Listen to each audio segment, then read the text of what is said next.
तो हमारा इतना बुरा हाल क्यों हुआ? 100 आदमी घोड़े पे बैठ के जहां को निकल गए वहीं पे ही उन्होंने राज्य स्थापित कर लिया अपना। ये बुरा हशर क्यों हुआ? कोई ठीक से इसका जवाब नहीं देता।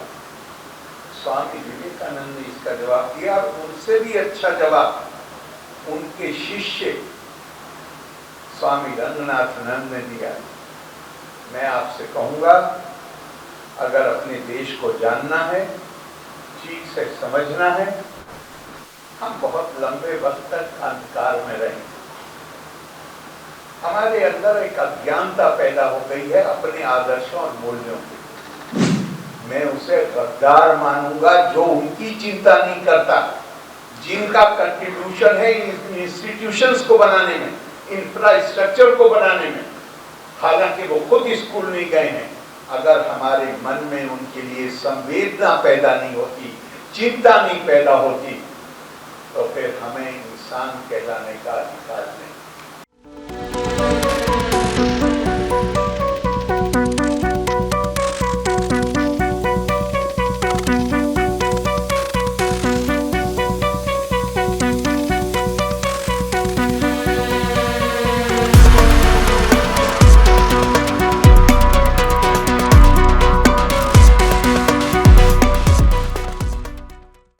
श्रद्धेय का अपमान उसकी जान लेने के बराबर है। ये बात कहकर अपने भाषण की शुरुआत की बिहार के गवर्नर आरिफ मोहम्मद खान ने। बिहार के गवर्नर आज मुजफ्फरपुर के MIT आए थे। वहाँ पर आज पहला अंतर्राष्ट्रीय कॉन्फ्रेंस का आयोजन किया गया। 14 और 15 तारीख को MIT में अंतर्राष्ट्रीय कॉन्फ्रेंस होगा, जिसका थीम रखा गया है international conference on women in innovation, networking and global solution. यह 2 दिवसीय कॉन्फ्रेंस होगा, जिसका उद्घाटन आज बिहार के गवर्नर ने MIT कैंपस में आकर किया। और अपने उद्बोधन में उन्होंने सबसे पहले विद्यार्थियों को संबोधित करते हुए श्रद्धेय के सम्मान के बारे में महत्ता बताई। और उन्होंने कहा कि जब भी कोई छोटा या फिर विद्यार्थी अपने श्रद्धेय का सम्मान नहीं करे, उन्हें कोई अपमानित शब्द कहे, तो वो उतना ही बड़ा पाप होता है जैसे किसी की हत्या कर देना। इसके अलावा उन्होंने रेनेसांस की चर्चा की, जिसमें कि अधिकतर उनका भाषण का हिस्सा जो है वो अंग्रेज़ी में था, और इसलिए क्योंकि विद्यार्थी जो हैं वो तकनीकी विषय के थे, और इस वजह से उन्होंने अंग्रेज़ी साहित्य के रेनेसां, विदेश में हुए रेनेसां और उसके अलावा औद्योगिक क्रांति, इन सब के बारे में बातें बताते हुए कही कि भारतीय संस्कृति ही एकमात्र संस्कृति है जहाँ पर नॉलेज और विजडम को सबसे ज़्यादा महत्व दिया जाता है। इसके अलावा उन्होंने भारतीय संस्कृति की कई महत्ता बताते हुए विद्यार्थियों को शिवलरी, यानी कि एक ऐसा व्यक्ति जो कि हर किसी का सम्मान करता हो, ऐसे व्यक्तित्व के निर्माण के प्रति उत्साहित किया, प्रोत्साहित किया। और तमाम बातें जो है वो भारतीय संस्कृति और आने वाले समय में किस तरह का होना चाहिए युवाओं का भविष्य, कैसा होना चाहिए हमारा साम्राज्य, इसके बारे में बहुत सारी बातें कही। आइए देखते हैं इस संदर्भ में एक report. I shall kill you. When Lord Krishna told him, when the war will come to an end on its own without anything, if you kill Yudhishthira, but there is a way out, I suggest you. He said, what is without killing? You can. He said, go inside and use chosen abuses, highly insulting against your brother, and then come out, because insulting somebody who deserves reverence amounts to killing. अगर आप किसी उस व्यक्ति को जो श्रद्धेय है, आपके लिए आदरणीय, अगर आप उसका अपमान करते हैं, तो ये उसकी जान लेने के बराबर है। So by abusing him, your vow will be honored, because not literally, but for all practical purposes, you have killed him. He did so, but again he took out the sword. And now what are you? I am going to kill myself. Why? Yudhishthira is like father to me, and you made me abuse him. How can I have no right to live anymore. Again there was a crisis. So Lord suggested to him that you collect some people and go there, address them and declare that there has been no warrior like me in the past, nor shall be there in future, nor even today. Praise yourself highly. He said, how that will solve the issue? He said, praising oneself amounts to suicide. अगर आप अपने मुंह से अपनी तारीफ करें तो ये खुदकशी के बराबर है, आत्महत्या के बराबर। इसलिए मैं जब भी कभी बोलता हूं तो मैं पहले कह देता I am conscious of this Indian tradition. Therefore, instead of using my own words, I can at least refer to what has been said by non-Indians, by others. 11th and 12th century, when Europe had not fully, the European Renaissance had not taken off fully, it was the Middle East, which was rife with intellectual activities. The period in which they had overtaken the Sassanid Empire and the Byzantine Empire, the period of wars was already over. The Arabs were the single superpower in the world. The status which they continued to enjoy for next more than 500 years. Both the existing empires they had overtaken. And after that their intellectual quest started. In 11th and 12th century, there have been 5 Arab historians. First one is Tabari, second is Ibn Kasir, third is Ibn Asir, fourth is Ibn Rushd, Ibn Khaldun, and each one has written history of the world in 8, 9, 10, 11 volumes. In the first volume, in the first chapter of the first volume, each one of them has written, or at least 4 of them have written, that there are 5 civilizations in the world. The Persian civilization, he says that civilization, real civilizations only are 5. Other countries follow one or the other of these civilizations. So he says, they say, Persia is known for their majesty, Chinese for their craftsmanship and obedience to the rulers, the Romans for their beauty and chivalry. I am sure I need not explain, chivalry means being generous towards ladies. Turks for their bravery, and Indian civilization is the only civilization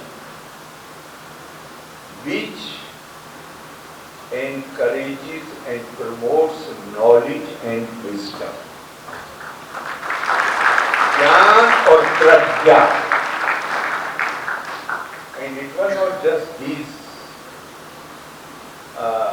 Arab historians. You must have sometime heard about the Qawmi Tarana which has been written by Allama Iqbal. I don't remember it, I can't recite it, but I remember one line.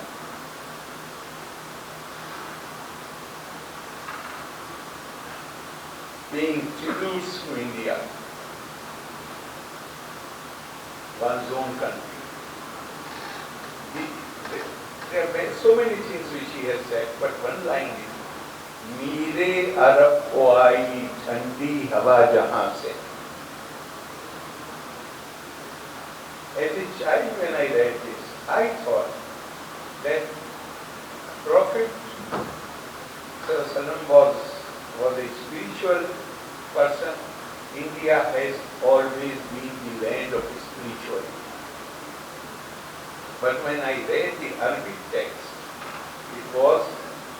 it is written there while sitting in the mosque at Medina, and he had never visited India, he told his companions who were sitting around him, Ajidu rihal ilmi min biladil Hind. I am feeling the cold breeze of knowledge coming from land of India. So it is not only the historians. India had a reputation for being the hub of knowledge, for being knowledge civilization. Today, even the United Nations has recognized that Rig Veda is the oldest book in the world. And what knowledge it contains? What Vedanta says, which knowledge the Prophet of Islam was referring to, the distinctiveness of the Indian knowledge is that it views a person not in terms of the variable and alienable characteristics, like where I was born, in which community, which caste, what language I speak, the manner of my expression of devotion for the God. All these things are unimportant. What is important? The important thing is that the God, Paramatma, in the form of Jivatma, lives in each one of us. This civilization is defined by Atma. Deho Devalaya Prokto Jivo Deva Sada Shiva. If we were known as Sone ki Chiriya, and we attracted people from all parts of the world, you think we were devoid of power? How is it possible? Somebody has all the wealth. तो उनके पास शक्ति नहीं, कैसे हो सकता? It was because of our cultural values, because our culture told us to see divine in each one. Where is the question of my putting my foot on the foot of the other person? Therefore, we never try to invade any country. Not because we are better than others, no. But our culture, the cultural ideals, the Vedantic values. Look at the world. There are many democracies much older than us as a political system, as a way of living, no. Indian way of living, Bharatiya Jeevan शैली हमेशा लोकतांत्रिक रहती है. हमारे यहाँ वैशाली छोड़िए, बिहार को छोड़िए, जहाँ पे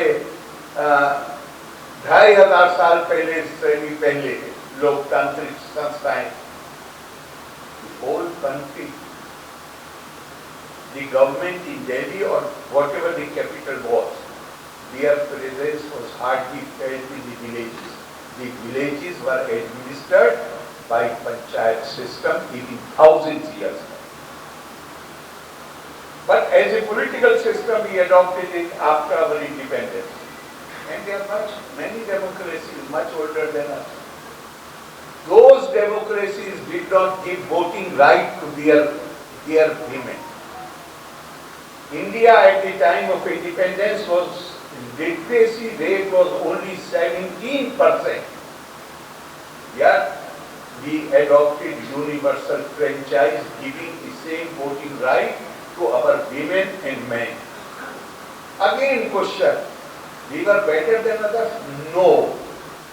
Human beings everywhere are the same.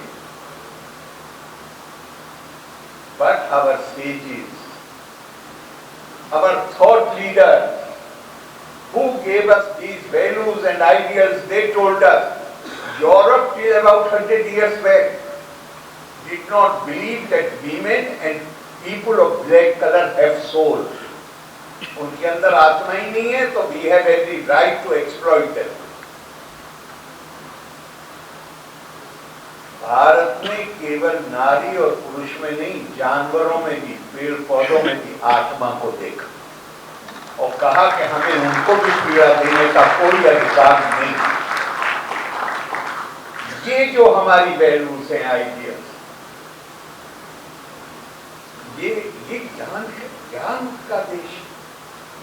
But we went to I used to ask this question when after passing the high school, and I did not get a satisfactory answer from anyone. कहला हम ज्ञान का देश थे, तो हमारा इतना बुरा हाल क्यों हुआ? 100 आदमी घोड़े पे बैठ के जहां को निकल गए, वहीं पे ही उन्होंने राज्य स्थापित कर लिया अपना। ये बुरा हशर क्यों हुआ? कोई ठीक से इसका जवाब नहीं देता। स्वामी विवेकानंद ने इसका जवाब दिया, और उनसे भी अच्छा जवाब उनके शिष्य स्वामी रंगनाथानंद ने दिया। मैं आपसे कहूंगा, अगर अपने देश को जानना है, ठीक से समझना है, हम बहुत लंबे वक्त तक अंधकार में रहेंगे। हमारे अंदर एक अज्ञानता पैदा हो गई है अपने आदर्शों और मूल्यों की। तो मैं आपसे कहूंगा, स्वामी विवेकानंद को जरूर पढ़िए, और स्वामी रंगनाथानंद का 4 वॉल्यूम में एक है उनका काम, eternal values for a changing society, एक परिवर्तनशील समाज के लिए शाश्वत मूल्य। इसको जरूर टाइम निकालिए। डॉक्टर राधा कृष्ण कहा करते थे, आप जो भी काम कर रहे हो, अब आप तो फिर छात्र हो, लेकिन जब ये जीवन पूरा हो जाए और आप गृहस्थ में जाएं, तो भी वो कहते थे, भाई 15 मिनट आधा घंटा निकाल लीजिए, अपनी किसी पुरानी ग्रंथ को पढ़िए, अपने अंदर एक चेतना पैदा की। मत भूलिएगा, भारतीय परंपरा में जो परमात्मा है वो कहीं ऊपर बैठा हुआ नहीं है। अहम ब्रह्मास्मि तत्वमसि, वो आपके अंदर है, वो मेरे अंदर है। अयम आत्मा ब्रह्मा, हमारे अंदर जो आत्मा है वही वो परमात्मा है। और चौथा वाक्य तो ऐसा है, प्रज्ञानम ब्रह्मा, ये आत्मा भी कुछ और नहीं है, चेतना ही आत्मा है, बुद्धिमत्ता ही आत्मा है, वही परमात्मा है। श्लोकार्धेन प्रवक्ष्यामि यदावन्ता ग्रंथा कोटिशा, ब्रह्म सत्यम जगत मिथ्या, जीवो ब्रह्मेवा ना परा। जीव आत्मा ही परमात्मा है। मैं तुम्हें आदि शंकरा कहते हैं कि मैं तुम्हें एक लाइन में वो रहस्य बताता हूं जो हजारों किताबों के अंदर लिखा हुआ है। घबराओ मत, इन किताबों को देख। दी जीवात्मा itself is परमात्मा, and every one of us has that जीवात्मा। दुनिया ने तो डिग्निटी ऑफ मैनकाइंड का concept they accepted only in 1948। We accepted the concept of divinity of mankind more than 5,000 years back। लेकिन ध्यान रखिएगा, एक चीज होता है विचार, जो हमारे महर्षियों ने हमें दिया, एक होता है आचार। उस विचार को आचार में बदलना। When the thought is translated into action, then only you can become entitled to spread that message। अगर वो विचार चाहे जितना शानदार, अगर हमारे जीवन में नहीं है तो कोई हमसे इंप्रेस नहीं हो। Swami Vivekananda used to say repeatedly, if you look at his work, again and again he says, India has a message to give to the world. India has a message to give to the world. We fail to give the message because we fail to live our lives according to that message। ये आपको देख के मैं अपने आप को रोक नहीं पाया। मैंने इतनी सारी बातें कह दी जो आपकी जल पंचायत से संबंधित नहीं है, लेकिन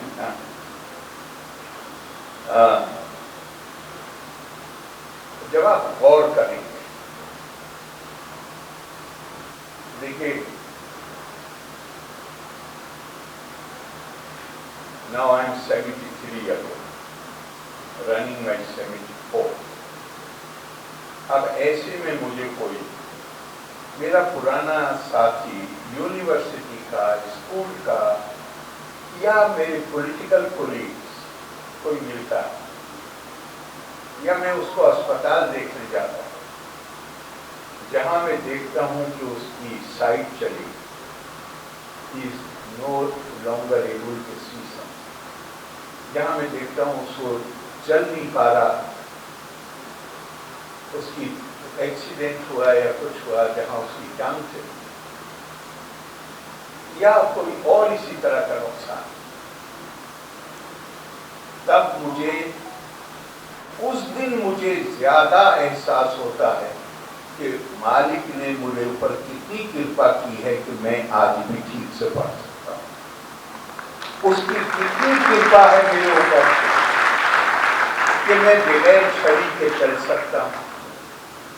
जो चीज, जिस चीज की हमारी आदत बन जाती है, जो चीज हमारे पास है, उसका महत्व हमारी नजरों में, मैं ये तो नहीं कहूंगा कम हो जाता है, उसके महत्व का एहसास ही हमें नहीं होता कि वो उसका क्या महत्व। कन्हैया जी, बिहार भारत के उन राज्यों में है जिनके पास जल संसाधन की कोई कमी नहीं, इसलिए आपको यहाँ ज्यादा मेहनत करनी पड़ेगी जल के महत्व को समझाने के लिए। यहाँ तो पानी हर जगह अवेलेबल, और अगर कोई इंडस्ट्री अब तैयार भी हो रही है बिहार आने के लिए, तो वही इंडस्ट्रियां तैयार हो रही हैं जिनको पानी की ज्यादा आवश्यकता होती है। दूसरे कोई कभी नहीं आने को तैयार। हो सकता है आने वाले दिनों में हम लोग ऐसा माहौल बनाने में कामयाब होते हैं जिसमें हम बुला सकें। तो बिहार में जल संसाधन, this is a state which is rich in water resources. तो यहाँ थोड़ा ज्यादा मेहनत की जरूरत है। अंग्रेजी में भी कहावत है और महात्मा गांधी इसको थोड़ा उनके शब्दों में भी उन्होंने ये बात कही, प्रकृति के पास हमारी सबकी जरूरतें पूरा करने की क्षमता है, लेकिन हम में से एक की भी जो लालच है उसको पूरा करने की, उसको संतुष्ट करने की क्षमता प्रकृति में नहीं है।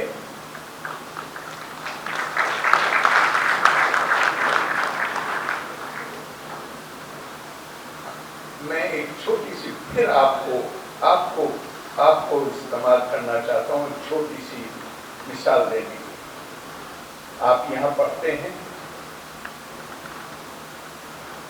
One of the best institutions इन बिहार। आपके माँ बाप फीस देते हैं, फीस देते हैं, क्या अकेली उस फीस के सहारे ये इस जैसा इंस्टीट्यूशन चल सकता है?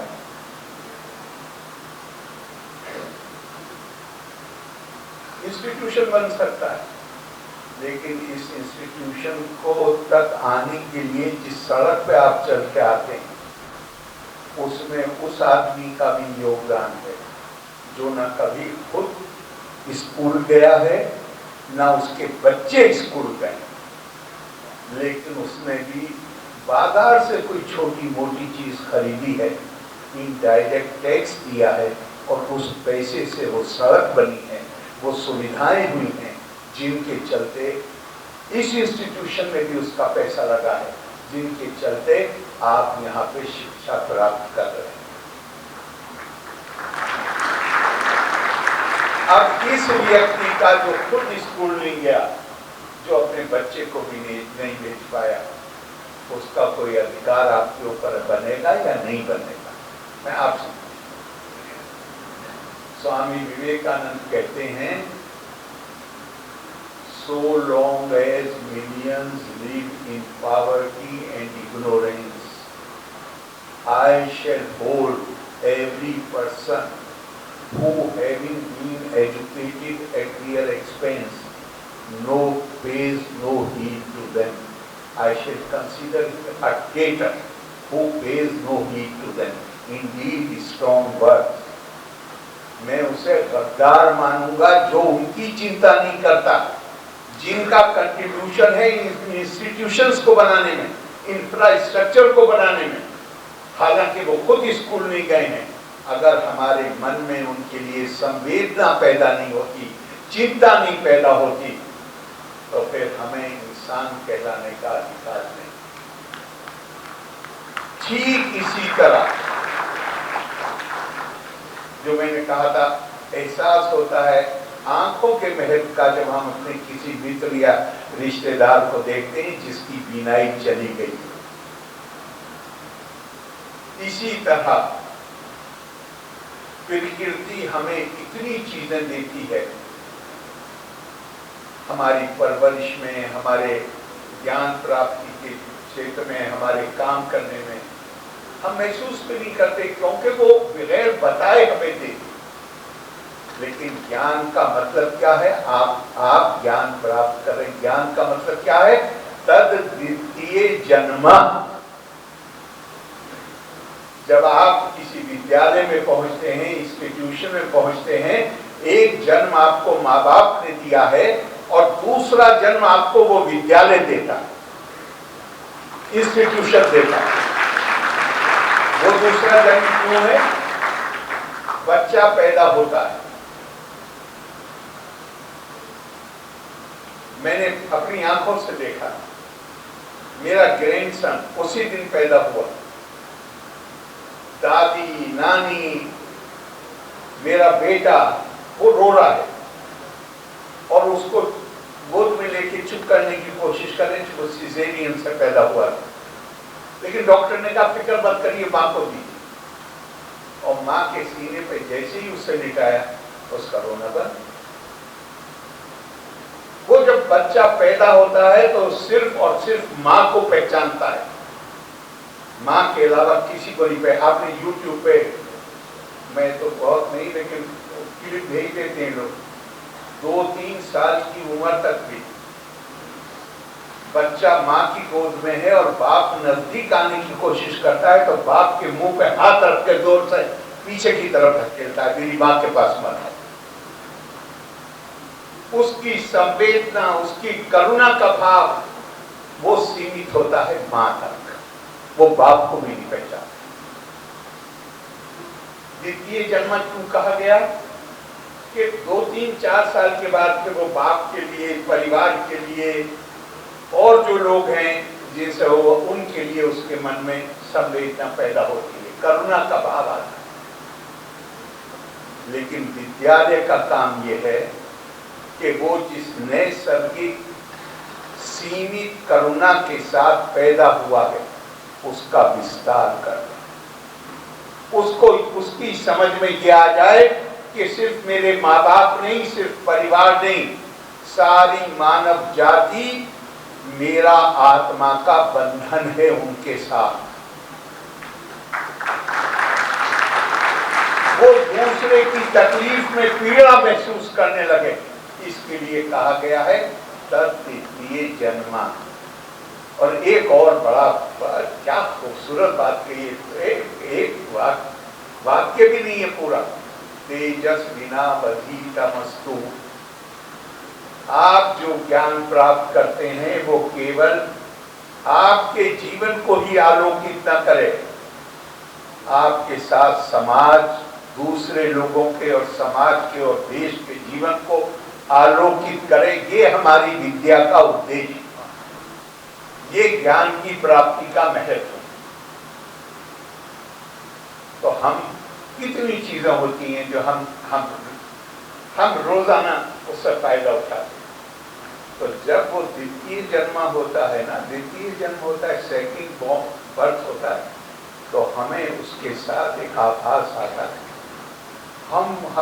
हमें कभी एहसास ही नहीं हुआ समाज ने, प्रकृति ने हमें इतना दिया है। तो हमारी भी जिम्मेदारी बनती है कि हम समाज को और प्रकृति को कुछ वापस करें। मैंने बहुत देर बोल लिया, एक गीता के श्लोक के साथ खत्म कर रहा हूं, गौर से सुनिएगा। और अगर कहेंगे मुझे नंबर तो याद नहीं है मगर मैं अवेलेबल करा दूंगा, इसको पढ़िएगा जाकर। सक्ता कर्मणि अविद्वांसा यथा कुर्वन्ति भारता कुर्यात् विद्वान तथा असक्ता चिकीर्षु लोका संगतम। क्या मतलब? हम में से हर एक अपने जीवन को ठीक से जीने के लिए, अपने परिवार, अपने दोस्तों के जीवन को बेहतर करने के लिए, कुल मिलाकर स्वार्थों से प्रेरित होकर हम जीवन भर खूब मेहनत करते हैं। जितना ज्यादा से ज्यादा अर्जित कर सके चीजें करते हैं ताकि हम अपने जीवन को और अपने परिवार के जीवन को सुखी बना सकें। ये जो मेहनत हम जीवन भर करते हैं, इसकी प्रेरणा क्या है? स्वार्थ। तो भगवान कृष्ण अर्जुन से कहते हैं, अर्जुन ये तो हर कोई करता है, पर ज्ञानी पुरुष वो है जो किसी की भी तरह पूरी मेहनत करता है, लेकिन उसकी प्रेरणा का स्रोत क्या होता है? स्वार्थ नहीं। चिकीर्षु, डिजायरिंग, लोका संग्रहम। लोका संग्रहम संस्कृत में कहते हैं welfare of mankind, welfare of world, मानव कल्याण, विश्व कल्याण। भारत का ऐसा सार्वभौमिक दृष्टिकोण है कि भगवान कृष्ण ये भी नहीं कह रहे कि हिंदुस्तान में रहने वालों का कल्याण। चिकीर्षु लोका संग्रहम, ये क्या है? ये इसका मतलब क्या हुआ? मुझे ये एहसास होना कि मैं समाज को और प्रकृति को कुछ लौटा सकूं। मैंने जो फायदे हासिल किए हैं उसके बदले में मैं कुछ लौटा सकूं। जितनी चीजें अमिया जी बता रहे हैं आपको, ये हमारी जिम्मेदारी है।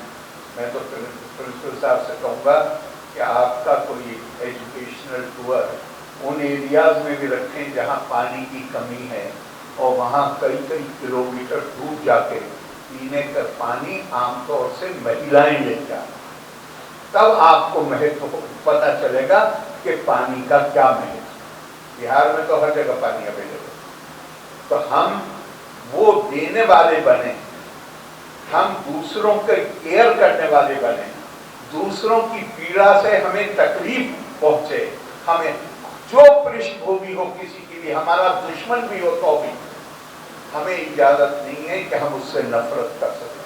हाँ, हमें इसकी इजाजत है कि हम अपने चरित्र से, अपने कार्यकलाप से दूसरों को प्रभावित कर सकें और हम इन उच्च आदर्शों के मुताबिक अपनी जिंदगी गुजार सकें। आप सबने इतनी देर मुझे सुना, उसके लिए बहुत बहुत धन्यवाद। लोका समस्ता सुखिनो भवन्तु। जय हिंद।